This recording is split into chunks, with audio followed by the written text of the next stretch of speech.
Beaucoup moins traditionnelle que Pékin, Shanghai est la ville la plus occidentalisée de Chine, mais pas complètement, comme ici dans l'ancien quartier Nanxi.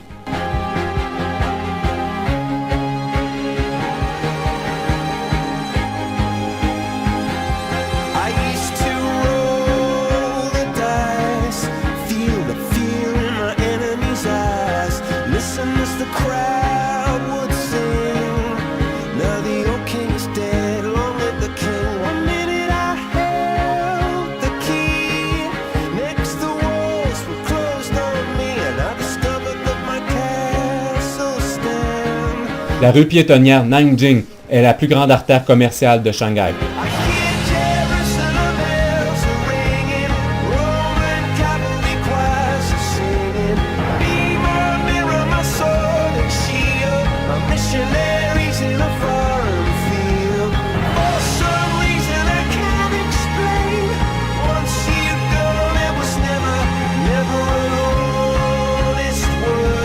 Voici le Bund, une promenade toujours bondée dans un quartier où l'architecture coloniale domine. Ici, il y a des airs de Chicago ou New York.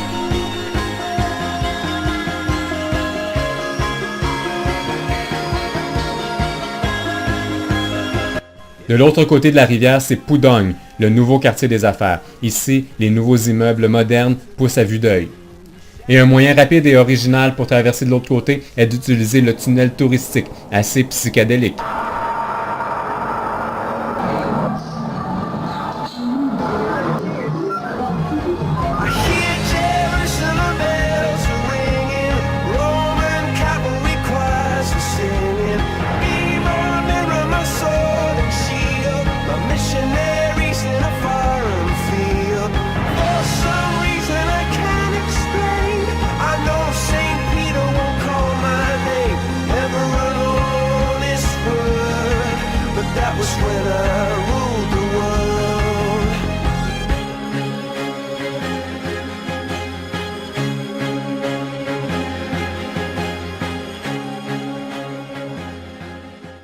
Là, je suis à l'aéroport. On est mardi le 20 mai 2008. C'est le grand départ pour la Corée du Nord.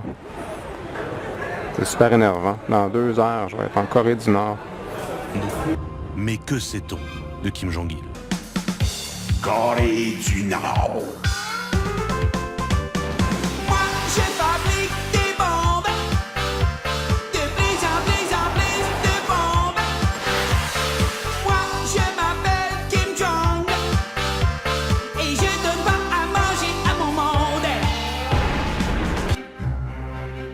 La vie de Kim Jong-il commence par un mensonge.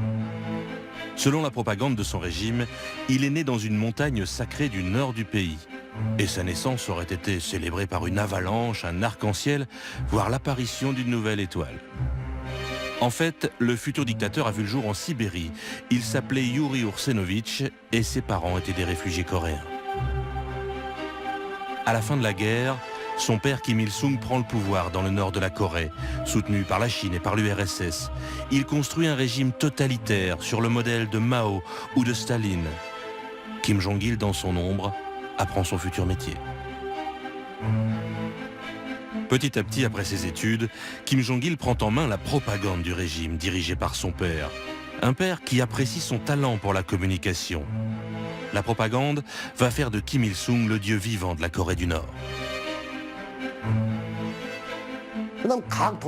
Dans chaque département, Kim Jong-il a imposé la construction de statues à la gloire de son père.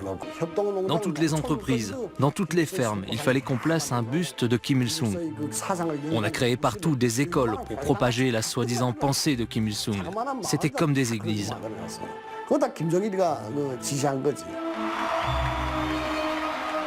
Sous la direction de Kim Jong-il, le culte de la personnalité atteint des niveaux uniques au monde.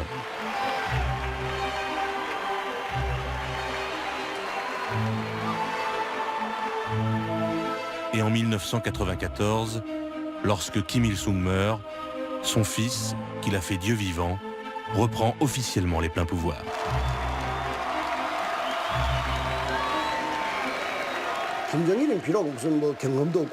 Kim Jong-il n'avait pas énormément d'expérience à la mort de son père. Kim Jong-il est devenu le successeur parce que sa machine de propagande a réussi à faire de son père une idole. Il a réussi à mettre en place ce régime par la propagande et non pas par la force. Kim Jong-il a construit la légende de son père en utilisant les arts.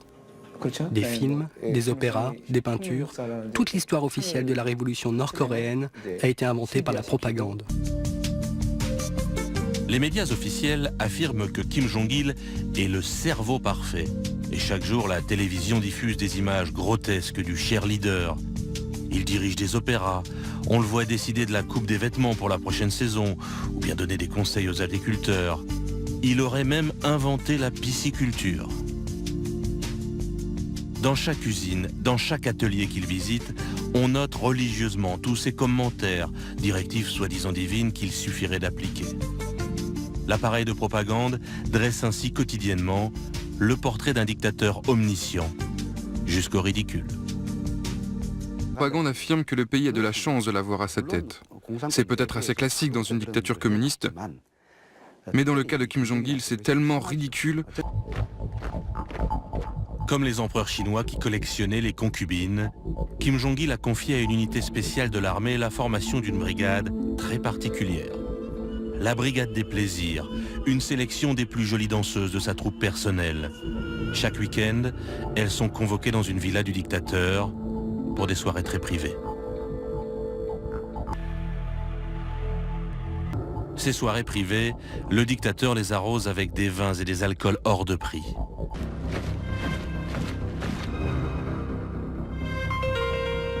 Le 9 octobre, l'année dernière, la Corée du Nord procède à son premier essai nucléaire. Sur la frontière entre les deux Corées, les soldats de Pyongyang bombent le torse. Pour le monde entier, c'est une nouvelle démonstration de la folie du régime de Kim Jong-il. Mais pour ceux qui le côtoient, c'était parfaitement prévisible. Le 15 juin 2000, un événement historique.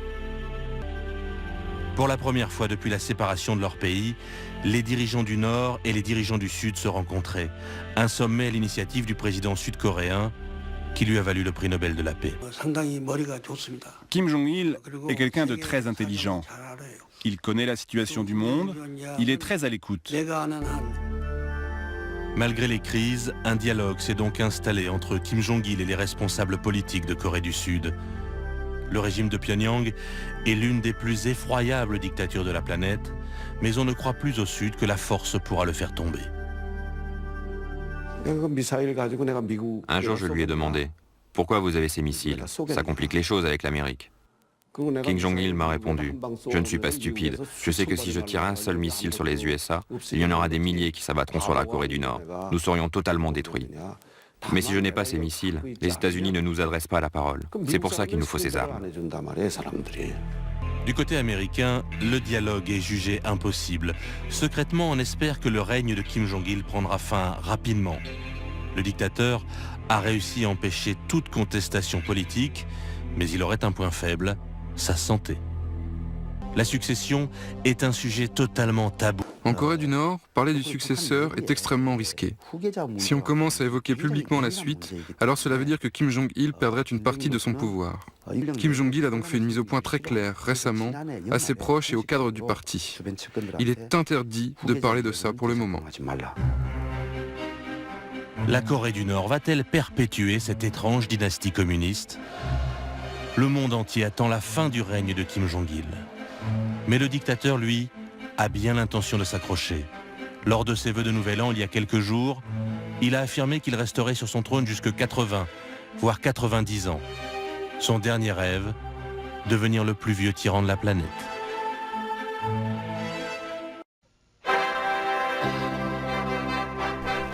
Après un vol d'1h30 dans un Tupolev russe des années 60, bienvenue à Pyongyang, capitale de la Corée du Nord.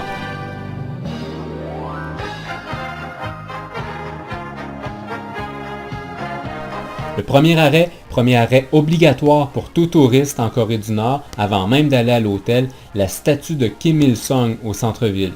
Il faut s'y arrêter, saluer ce cher Kim et déposer des fleurs.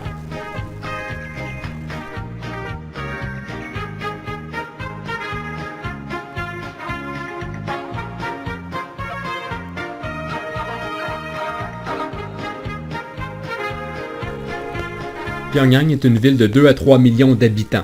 Ici, les recensements ne sont pas très précis. Premier constat, Pyongyang est une ville très propre, beaucoup de verdure et très peu de voitures. En fait, les gens ordinaires n'ont tout simplement pas le droit d'en avoir. En ville, pas d'affiches ou de publicité, à l'exception bien sûr des messages de propagande et des photos de Kim Jong-il et de son père. Comme vous pourrez le constater dans cette vidéo, il était très facile de prendre des photos, mais impossible par contre de marcher seul dans les rues. Pour un groupe de 8 personnes, nous avions 4 guides et un chauffeur.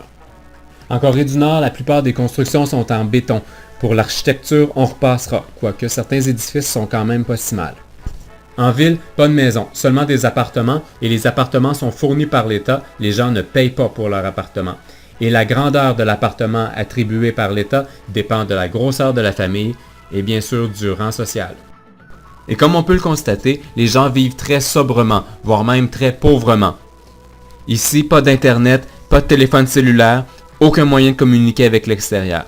Mais les gens ne semblent pas naïfs non plus. Ils sont conscients que tout ne marche pas parfaitement dans leur pays. Ils savent que les hôpitaux, que les écoles ne sont pas parfaitement équipés avec tout l'équipement nécessaire. Et ils savent qu'ils doivent faire des sacrifices par rapport à la nourriture ou les routes qui sont dans un mauvais état. Mais ils l'acceptent parce que selon eux, ils n'ont pas le choix de dépenser une grosse partie du budget du pays pour se défendre contre les méchants impérialistes américains.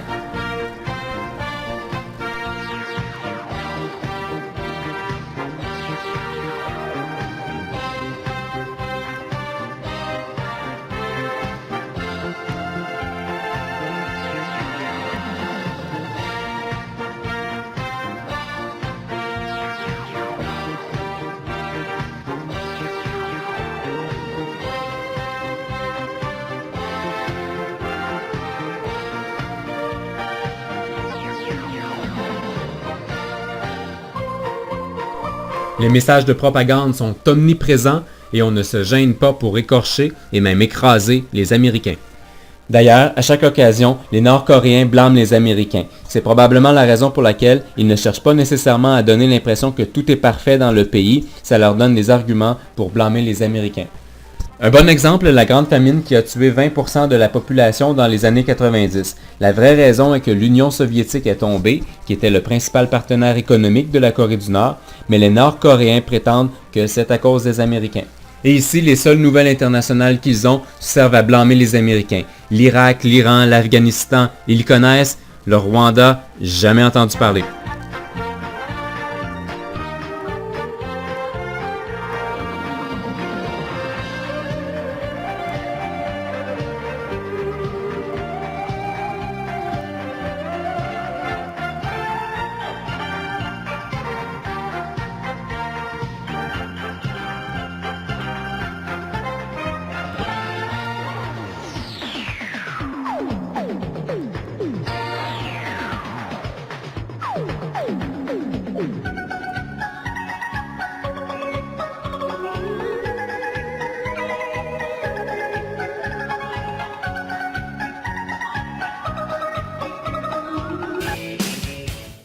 Mais la plus belle chose en Corée du Nord, les filles de la circulation. Pourquoi payer pour des feux de circulation quand la main-d'œuvre est beaucoup moins chère et beaucoup plus jolie?